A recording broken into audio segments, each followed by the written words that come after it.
In 2013, the tragic and brutal murder of 8-year-old Gabriel Fernandez shocked the nation and exposed glaring failures within the child welfare system. Gabriel was tortured and killed.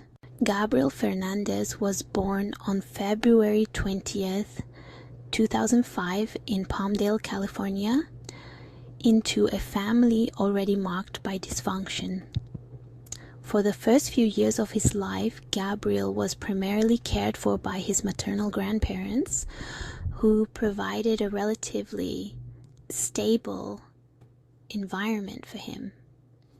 Gabriel was described by those who knew him as a kind-hearted, loving child who always had a smile on his face. He enjoyed school and loved his family, despite the challenges he faced early in life. Things took a dramatic turn in October 2012 when Gabriel's mother, Pearl Fernandez, reclaimed custody of him. Despite concerns from his family and teachers about Pearl's capacity to care for Gabriel, she was able to take him back, and from that moment, Gabriel's life changed dramatically. Pearl's boyfriend, Isauro Aguirre, moved in with them, and it wasn't long before the abuse began. Aguirre, who worked as a security guard, shared Pearl's violent tendencies and had a cruel streak that would eventually lead to Gabriel's death. Aguirre seemed to take particular pleasure in torturing Gabriel, often using Pearl's accusations that Gabriel was gay as an excuse for his brutality. Together, Pearl and Aguirre subjected Gabriel to months of escalating abuse. The abuse was constant and sadistic. Gabriel was beaten, burned, shot with BB guns, forced to eat cat litter, and locked in a small cabinet. He was denied food, regularly humiliated, and isolated from the outside world. His only crime in the eyes of his abusers? They believed he was gay, and they used this belief as a justification for their horrific actions. Neighbors, teachers, and even Gabriel's family members noticed signs of the abuse. His teacher in particular reported bruises and concerning injuries on multiple occasions, but despite these reports to social services, no meaningful intervention took place. On May 22, 2013, the abuse reached its tragic climax. Gabriel was brutally beaten by Aguirre while his mother stood by. The injuries he sustained that night were catastrophic. He was found with a fractured skull, broken ribs, and severe burns, among many other injuries. Gabriel was rushed to the hospital, but it was too late. He died 2 days later, on May 24th, 2013, after being declared brain dead. His death sent shockwaves through the community and the nation. How could such a young boy who had shown signs of abuse for months have slipped through the cracks? The answer lay in a disturbing pattern of negligence and systemic failure.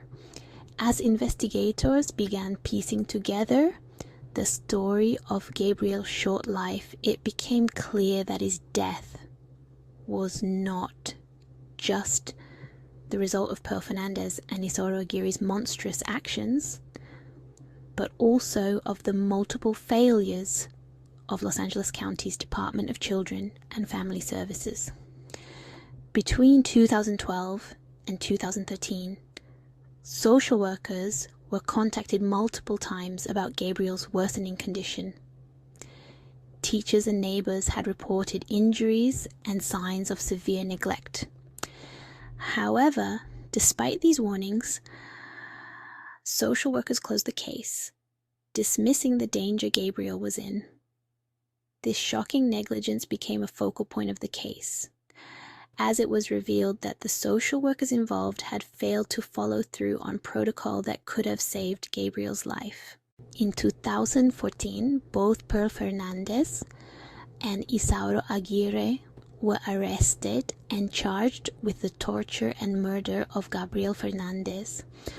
During the trial, horrifying details of the abuse Gabriel endured came to light. The prosecution described how Aguirre and Pearl targeted Gabriel, believing he was gay, and took pleasure in his suffering. Aguirre's trial took place in 2017. He was convicted of first-degree murder with special circumstances of torture. Due to the severity of his crimes, Aguirre was sentenced to death. Pearl Fernandez, who had pleaded guilty, was sentenced to life in prison without the possibility of parole. Both were held accountable for the unimaginable pain they inflicted on Gabriel. However, the case didn't end there. In an unprecedented move, 4 social workers from the Los Angeles County DCFS were also charged with felony child abuse and falsifying public records.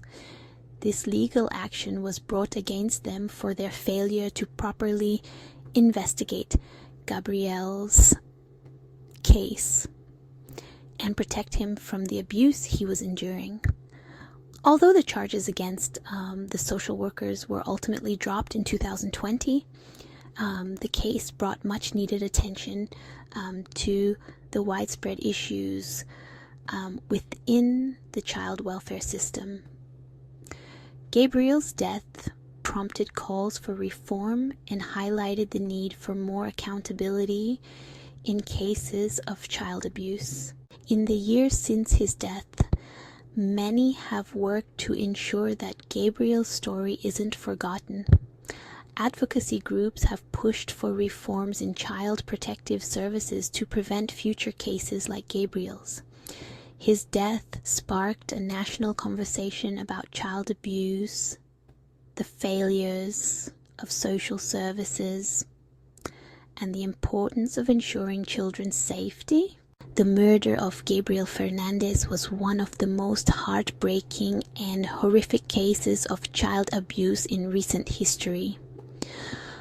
Though justice was served with the convictions of Pearl Fernandez and Isauro Aguirre, the pain of losing Gabriel lingers. His story continues to serve as a reminder that more must be done to protect children from abusive environments and to hold the systems meant to protect them accountable. What do you think about the Gabriel Fernandez case?